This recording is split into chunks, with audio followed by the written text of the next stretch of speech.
Advocate मनोरत्न Sadavarte, आज आपल्या पत्रकार परिषदेत एक मोठा मुद्दा आला की आकाच्या सांगण्यावरून मनोज जरांगे पाटील हे सगळं करत असल्याचा आरोप ओबीसी नेते देखील करतात. याला नेमकं काय समजायचं ऍडव्होकेट?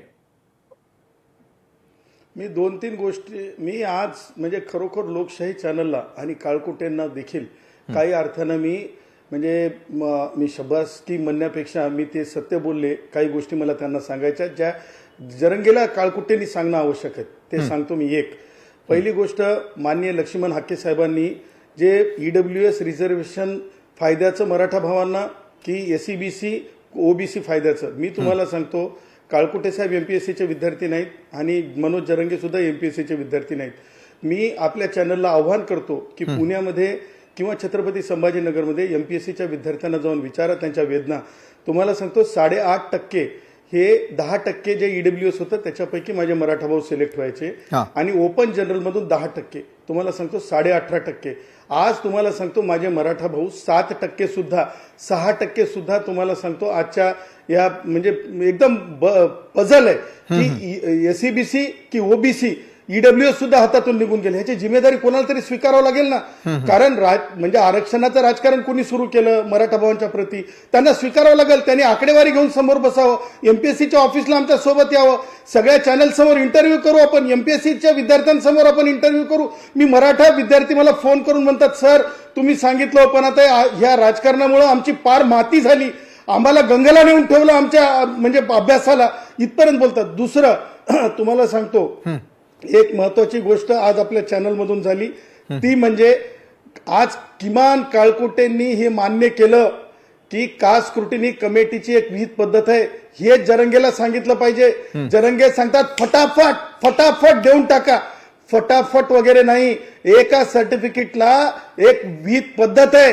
म्हणजे सोयरे धायरे नातेसंबंध, नुसते नातेसंबंध नाही तर लग्न पद्धती, म्हणजे तुमचे एकूण म्हणजे याचे नातेवाईक, वंशावळीतले नातेवाईक म्हणजे वंशावळीतले वंश, ह्या सगळ्या गोष्टी करून करावं लागतात. त्याच्यामुळं हे काळकुटेंना समजलेलं शहाणपण जरंगेला समजलं पाहिजे. हे याच्यातलं महत्वाचं आहे. आणि तिसरी गोष्ट तुम्हाला सांगतो, ज्या प्रकारे आज ह्या गोष्टीचा म्हणजे आगडोम करून दाखवण्याचा प्रयत्न होतोय, म्हणजे तुम्हाला सांगतो की डिस्क्रिमिनेशन हे इनबिल्ट आहे असं एससी एसटीच्या बाबतीत स्पष्ट सांगितलंय आणि ओबीसीच्या बाबतीमध्ये सुद्धा तुम्हाला सांगतो म्हणजे मागासलेपण हे इनबिल्ट आहे.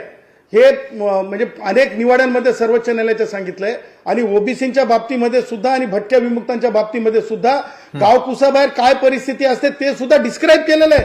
आणि म्हणतात ना 2 ओळीच्या जीआरवर, 2 ओळीच्या जीआरचा विषय नाहीये, ते सर्वोच्च न्यायालयात सेटल झालेला विषय आहे.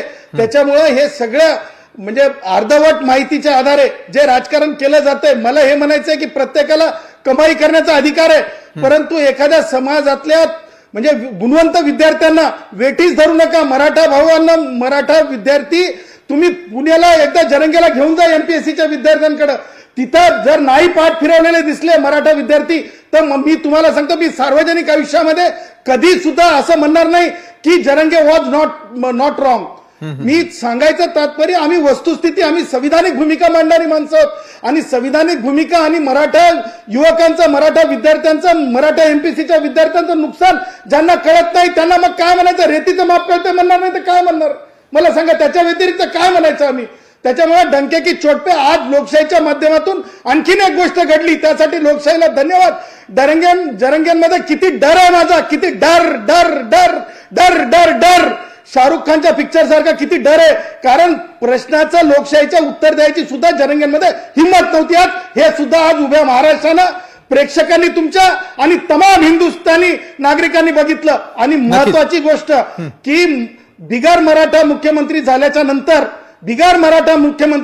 नंतर ही परिस्थिती काही सगळ्याच राजकीय पक्षातले काही मराठा पुढारी, काही राजकीय नेतृत्व, मी फक्त केवळ आणि केवळ राष्ट्रवादी काँग्रेसच्या विरुद्ध पुढारी शरद पवार इतपत थांबत नाही, परंतु अनेक जण या प्रकारचं राजकारण करत असतात.